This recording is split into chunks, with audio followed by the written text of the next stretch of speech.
In the quiet, affluent suburb of Willow Creek, Lauren and Jason Harrington appeared to be the perfect couple. Lauren, a radiant woman in her mid-30s with an impeccable sense of style, carried herself with grace and charm. Jason, a successful entrepreneur in his late 30s, was admired for his intelligence and generosity.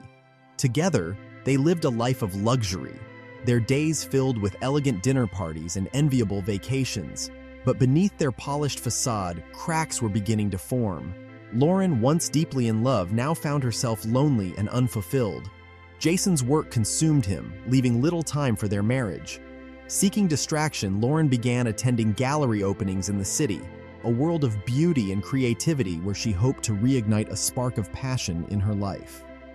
One evening, Lauren attended a gallery opening that featured a collection of provocative paintings. She found herself drawn to a particular nude portrait, a striking depiction of a woman, her body draped in shadows that hinted at both vulnerability and strength.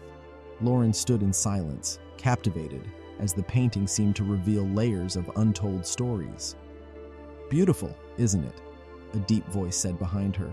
Lauren turned to see a tall man with dark, tousled hair and piercing blue eyes. He wore a casual blazer over a crisp white shirt, his demeanor confident yet approachable. "Yes," Lauren replied, her voice soft. "It's breathtaking." David Reeves, the man before her, smiled. "The interplay of light and shadow captures her raw essence, doesn't it? Every curve, every flaw, every vulnerability. It's as if the canvas itself is alive." His voice dipped lower, each word laced with a subtle intensity. Lauren felt her breath catch as David stepped closer, his presence magnetic. His voice, his proximity, it was intoxicating. "Art like this isn't just about what you see," he continued. "It's about what you feel." As Lauren's cheeks flushed, David leaned slightly closer. "It's one of mine," he revealed, his tone casual yet charged with pride. Lauren's eyes widened, her admiration deepening. "May I offer you a glass of champagne while we talk more about art?" Lauren nodded, and the two sipped champagne as they stood before the painting. Their conversation flowed effortlessly, from the complexities of art to life's fleeting moments of beauty. Before the night ended, they exchanged numbers, under the guise of Lauren possibly commissioning a piece. Over the next few days, their texts began innocently enough. David sent images of his paintings, each more evocative than the last. Lauren responded with admiration, her messages growing more playful. Eventually, their conversation turned to the theme of nude art. "I'd love to show you my studio," David texted one evening. "You'll see how the magic happens." Lauren hesitated but found herself saying yes. When Lauren arrived at David's studio, she was struck by its raw beauty.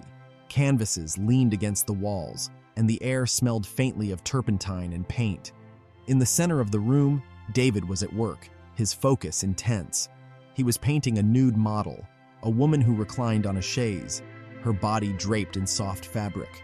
Lauren's stomach twisted in unexpected jealousy as she watched David's brush glide over the canvas. He turned, noticing her. "You're here," he said, his smile warm but his eyes holding something deeper. The model excused herself shortly after, leaving Lauren and David alone in the quiet studio. "You're talented," Lauren said, her voice wavering. "Thank you," David replied.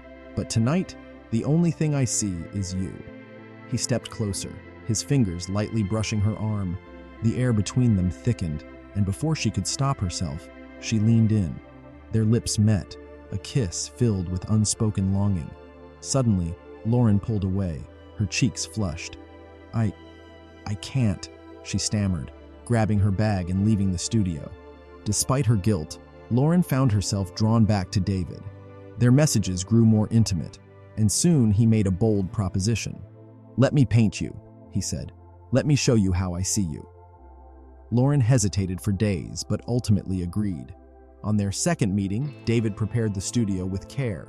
He guided Lauren to a comfortable chaise, encouraging her to relax.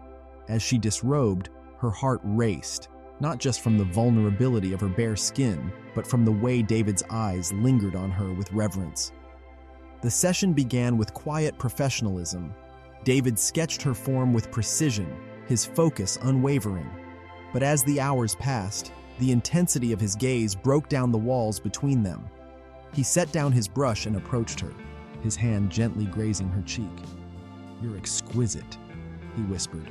Their second kiss was deeper, more passionate, and this time, neither of them pulled away.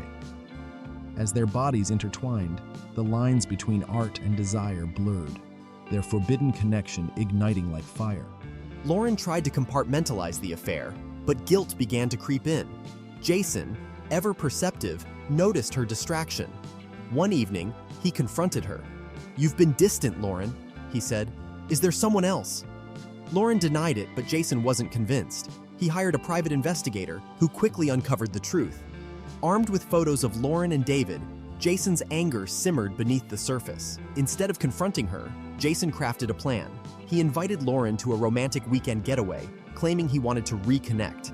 Lauren, hoping to repair their marriage, agreed. Jason orchestrated a confrontation at the cabin, luring David there with a fabricated message from Lauren. When David arrived, he was met with Jason's fury. Lauren, who had no idea of Jason's plan, walked into the chaos to find David on the floor, blood staining the wooden planks, and Jason standing over him with a fireplace poker. "You ruined everything," Jason snarled before storming out, leaving Lauren sobbing over David's lifeless body. The police ruled the death suspicious, but couldn't pin Jason to the crime. Jason disappeared, leaving Lauren to face the scandal alone. Whispers of her affair and David's tragic death spread through Willow Creek, tarnishing her reputation. Lauren, once the queen of her social circle, became a recluse. The portrait David had painted of her remained unfinished, a haunting reminder of the price she paid for a love lost in another's arms.